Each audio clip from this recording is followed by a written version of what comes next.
Assalamualaikum warahmatullahi wabarakatuh. Kembali lagi di channel ini dengan saya Aditya Kusuma. Oke, pada kesempatan kali ini saya ingin membahas saham otomotif ya. Kali ini saham yang akan saya bahas adalah saham Astra Otopart atau dengan ticker name-nya adalah Auto. Nah, Astra Otopart ini merupakan sebuah perusahaan manufaktur dan juga perdagangan komponen otomotif ya. Dengan mungkin merek yang sering kita temui atau yang kita dengar adalah Aspira dan juga Shop and Drive ya.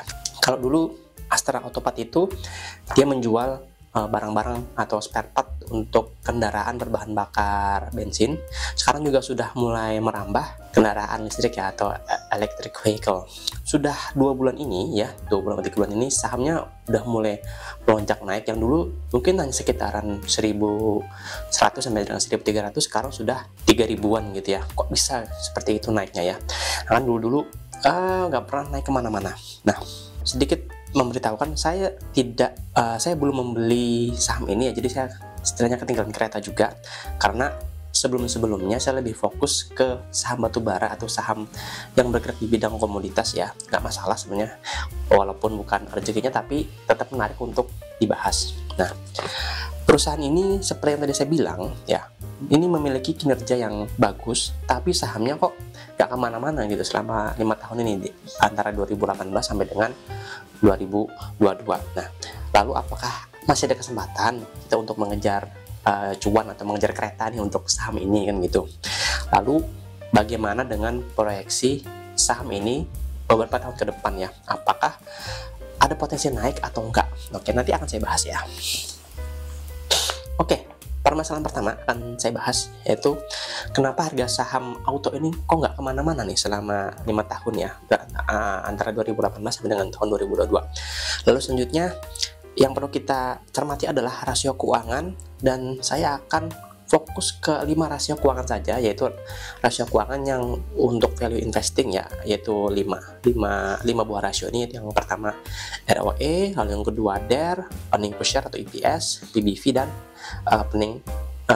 price earning ratio atau PER. Nah, sebenarnya saham Auto ini bukannya nggak pernah naik ya, ada naik namun kembali turun, dan naiknya pun juga tidak terlalu signifikan. Kenapa bisa begitu? Kembali lagi ke rasio dan kinerjanya ya, bisa dilihat dari harga saham yang selalu berada di harga 1.100 sampai dengan 1.300 selama 5 tahun. Lalu selanjutnya kita bandingkan dengan laba bersih perusahaan ya selama 5 tahun.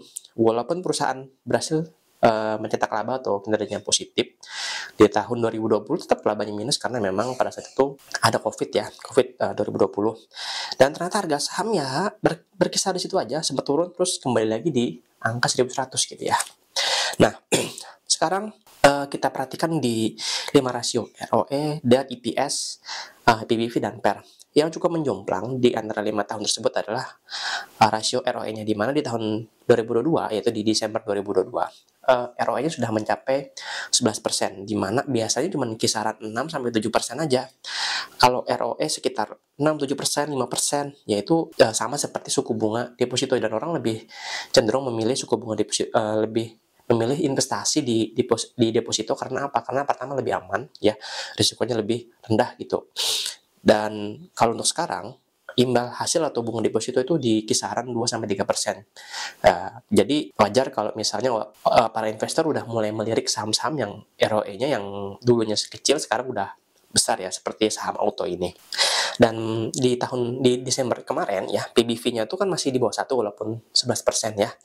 Nah, jadi masih dibilang murah lah gitu. Nah, kalau namanya orang murah ya pasti jadi inceran banyak orang gitu ya, terutama para investor. Pembahasan berikutnya adalah apakah kita masih bisa untuk mengejar cuan atau mengejar kereta dari saham Auto ini. Oke, kita kembali dulu ke laporan keuangan, tapi ke laporan keuangan Q1 tahun 2023 ini. Nah, laba yang dihasilkan itu adalah 477 miliar selama 3 bulan atau setara dengan 159 miliar per bulannya. Nah, kenaikan itu 29% dari kenaikan laba tahun lalu, di mana kalau dijadikan per bulan, laba tahun lalu itu 122,8 miliar per bulan. Nah, untuk Q2 ini belum keluar ya laporan keuangannya, sampai videonya dibuat.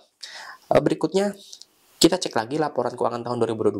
Itu jomplang dengan tahun 2021 ya, terutama labanya karena naik hampir 100%. Kenapa kok bisa naik?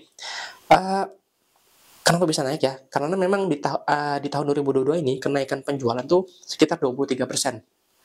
Lalu kenaikan antara 2020 ke 2021 itu kenaikannya sebesar 28% ya untuk penjualannya saja. Nah, sejak Mei 2023 harga saham udah mulai naik ke 2000. Nah, dari 1600-an dan sampai dengan video ini dibuat udah mencapai level 3000. Nah, dengan kondisi sekarang di harga saham itu 3000, maka PBV itu udah di atas 1 ya. PER-nya 7, lalu ROE-nya udah 14%. Nah, PBV di atas 1, tapi masih tipis ya, sekitar 1,0 sekian. Kalau mau dibilang ketinggalan kereta, yang ketinggalan kereta sedikit lah gitu ya. Bisa suatu saham dikatakan murah apabila di bawah 1 ya, berarti 0, sekian gitu, masih murah. Untuk saham auto ini dikatakan wajar dengan PBV ini apabila harganya di 2.800. Selanjutnya, permasalahan yang ketiga, bagaimana kinerja perusahaan auto ini. Untuk proyeksi kinerja perusahaan, saya sebenarnya udah bikin beberapa tahun ke depannya, 5 tahun dengan analisa proyeksi cash flow, ada dengan menggunakan DCF juga atau diskon cash flow juga. Tapi sebelumnya saya ingin memberitahukan bahwa saya melakukan proyeksi ini dengan asumsi sederhana saja, di mana asumsi itu as is aja dengan laporan keuangan 2022. Maksudnya tidak begitu banyak perubahan ya.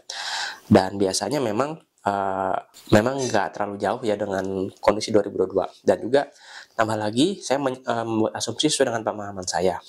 Ya mungkin nanti tiap orang akan mempunyai asumsi yang berbeda-beda, karena bisa jadi beberapa bulan ke depan mungkin ada data baru lagi atau mungkin ada perubahan kebijakan perusahaan sehingga menyebabkan asumsi itu harus dirubah total.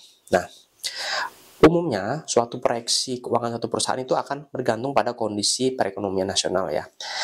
Melihat 2 tahun belakangan ini di mana ekonomi sudah mulai pulih dan IHSG juga sudah mulai naik, dan ya paling tidak ke depan itu kita bisa memproyeksikan bahwa ekonomi kita akan ya baik-baik saja gitu kan ya. Nah, berikutnya saya akan mencoba mengambil data di Yahoo Finance, mengambil data beta 5 years monthly ya, di mana menunjukkan auto ini 0,55, di mana korelasinya apabila beta lebih besar daripada 0, maka searah dengan pertumbuhan IHSG ya, kenaikan IHSG, di mana IHSG ini merupakan salah satu indikator perekonomian ya, salah satu saja, bukan absolut banget ya.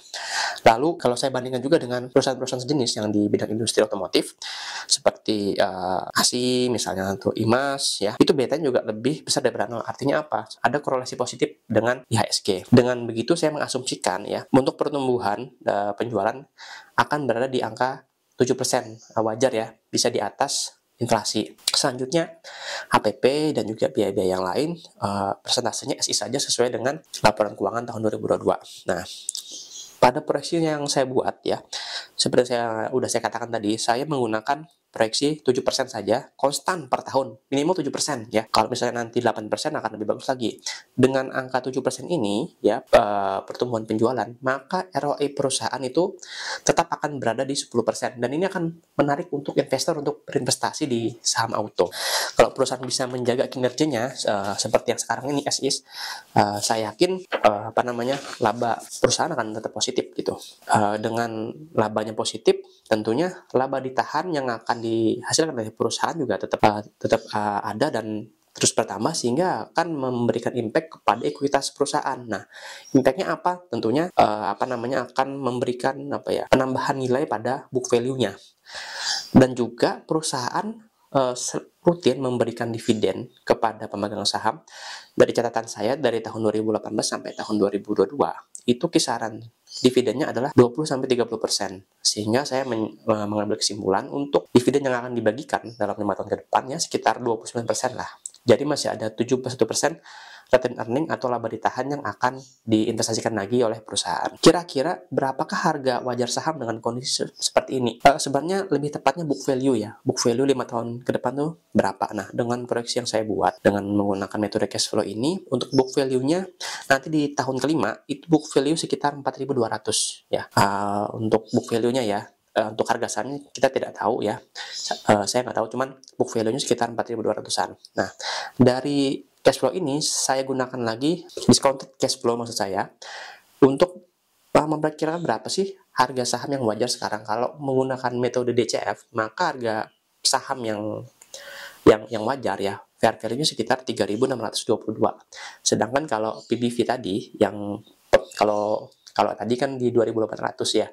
Nah, sekarang harga udah 3.000 ya, kemungkinan kita masih bisa mengambil cuan sebenarnya. Kan 3.000 3.600 masih ada spare 600 kalau pengen lebih cuan, cuman ya bukan lagi multi bagger. Nah, terus buat teman-teman mungkin yang sudah punya saham ini sejak di harga 1.500, 1.600 atau mungkin 1.100, selamat, Anda mendapatkan saham multi bagger untuk tahun ini karena naiknya 100% ya, bahkan lebih gitu. Kesimpulannya apa dari analisa yang saya buat ini? Yang pertama ya, harga saham auto atau Astra Autopart ini 5 tahun ini ke belakang, 5 tahun ke belakang, kenapa nggak kemana-mana?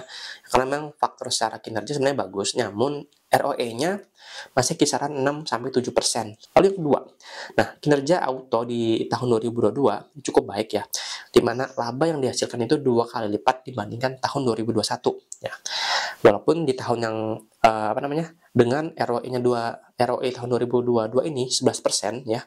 Jadi wajar kalau misalnya harga saham itu naik. Orang kan berbondong-bondong untuk mengejar saham perusahaan yang kinerjanya yang baik tentunya. Terus sekarang PBV auto udah di atas 1. Nah, dengan harga saham di atas 1, bisa dibilang tidak murah lagi ya karena udah di atas 1. Tapi mungkin kita masih bisa dapetin cuan dari saham auto ini.